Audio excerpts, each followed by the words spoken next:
Labrīt, prezidenta kungs. Labrīt. Es nezinu, kā šeit Jūrmalā, bet vismaz Rīgā pirms pāris minūtēm tomēr gaisā bija sajūtama īpaša pirmssvētku atmosfēra. Arī šeit ir paklausties putnos. Jā. Feini. Feini. 10. skolu jaunatnes dziesmu svētki, un jūs esat uzņēmies to svinīgo pienākumu būt par šo svētku patronu. Pastāstiet, ko tad īsti nozīmē šis uzdevums un kādi ir pienākumi? Tas ir ļoti grūts uzdevums īstenībā. Jā. Dziedātāji Latvijā ir ļoti, ļoti daudz, jo katrs latvietis faktiski, tik līdz viņš piedzimst, jā, viņam kāds nodzieda kaut ko. Un viņš aug kopā ar dziesmu. Un arī man, vecusmām, bija liela dziedātāja. Viņi sēdēja pie stelēm, auda, līna palagus un dziedāja. Un pēc tam mēs nonākam skolā, un mēs iemācāmies dziedāt kopā, daži jau bērnu dārzā, un tā mēs faktiski dziedam visu mūžu. Un tas nav latvietis, kas neklausās dziesmā, vai kas nedzied līdzi, vai kas nedungo. Vienalga, vai tā dziesma būtu tāda, kas ceļ mūsu pozitīvās emocijas un iedvesmo kādām lielām lietām, vai tā ir klusa šupuļu dziešana, vai tā ir klusa piemiņas dziesma. Šajā garajā svētku nedēļā, kas ir tas, kas jūs visvairāk ieintriģē, sagaidot svētkus? Satraukums. Protams, tas ir satraukums, un man ir prieks, ka ir ļoti labs laiks, un ka šo satraukumu, kas pārvērsīsies kopdziedāšanā, kopā dejošanā, un pēc tam arī kopējā priekā un gandarījumā, tad mēs varēsim visi izbaudīt. Un viss šaubas par to, kā grūtākos apstākļos notiks skolēnu dziesmu un deju svētki, izgaisinājuši paši dziedātāji un dejotāji. Dalībnieku skaits, kā jūs zināt, ir vislielākais, kā līdz šim ir bijis. Ja.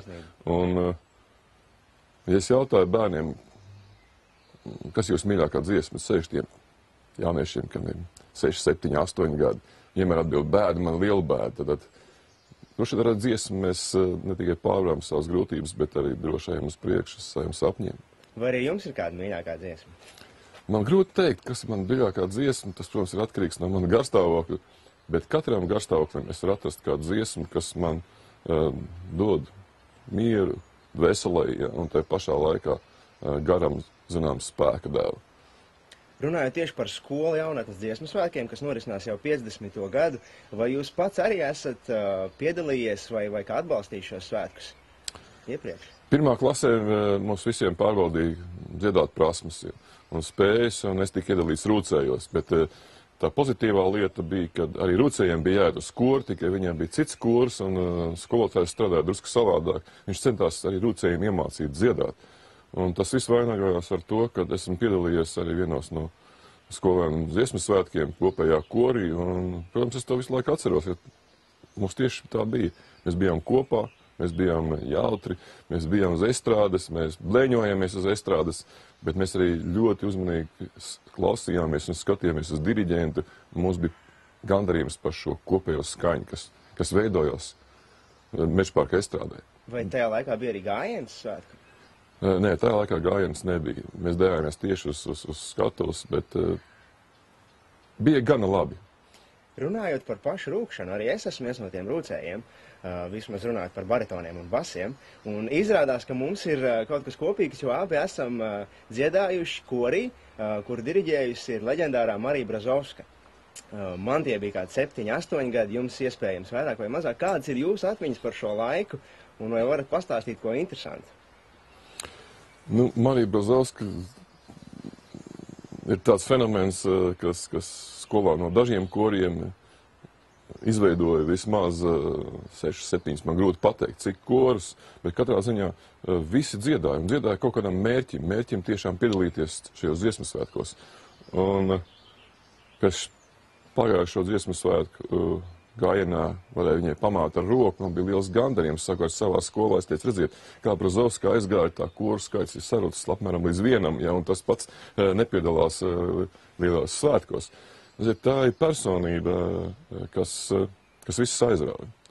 Un piespiež, kā jūs pareizi teicāt, arī tos, kas varbūt izdevīgi izturās pret kopdziedāšanu vai varbūt nav tik talantīgi dziedātāji. bet viens cilvēks var daudz ko izdarīt. Mums tādiem cilvēkiem kā Marija Brazaus, kas novēl viņai vēl daudz kurus un daudz svētkus, turās arī visu mūsu dziesmu svētku dzīve. Jo dziesmu svētki jau nav tikai daži koncerti. Dziesmu svētki ir visi.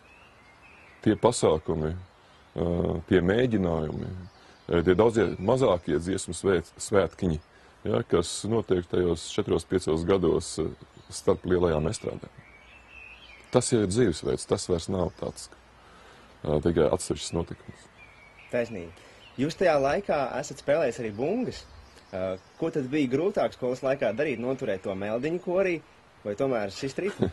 Protams, ja es esmu rūcējis, tad man vieglāk bija sist ritmu, bet katrā ziņā ar tiem pašiem pušiem, ar ko es biju kopā roka ansamblī, ar tiem pašiem mēs stāvējam arī dziesmotājos uz estrādes. Tā kā faktiski tas viens otru papildināja, un galvenais, kas izaug no tā visa, ir mīlestība uz muziku.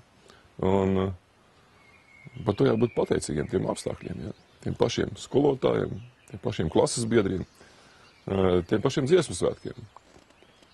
Ko jums labprātāk pašam patīk darīt? Dziedāt vai dejot tomēr? Šobrīd man labāk patīk klausīties un dungot, jo to es varu darīt daudz biežāk nekā. It sevišķi nākamajā nedēļā. Visas nedēļas garumā varēs. Jā, un tas zinām veidā cilvēku dvēseli un prātu padara daudz harmoniskāk. Jo mēs kaut kā skaņu vibrācijās harmonizējamies. Mūsu prāta arī. Un tie nav tikai tukši vārdi, tie ir ar bioloģijas zinātni, medicīnas zinātni pierādītas lietas. Kāpēc tas dod mums šo kopības sajūtu? Paldies jums, prezidenta kungs. Varbūt beigās kādu novēlējumu tiem 31 000, kas jau pēc dienas uzsāks lielās dziesmu svētku gaitas. Tad dziediet no tā brīža, kad jūs pamodiesieties, un dziediet visu dienu, dziediet gājienā, dziediet uz estrādes, un dziediet arī vēl pēc koncerta. Un tad, kad jūsu prāts jau lidos un dvēseli lidos, tad laimīgi dodaties mājās un neaizmirstiet to, ka ir arī nākošie svētki. Taisnība. Vēl Līgo lepnu dziesmu. Paldies. Paldies jums.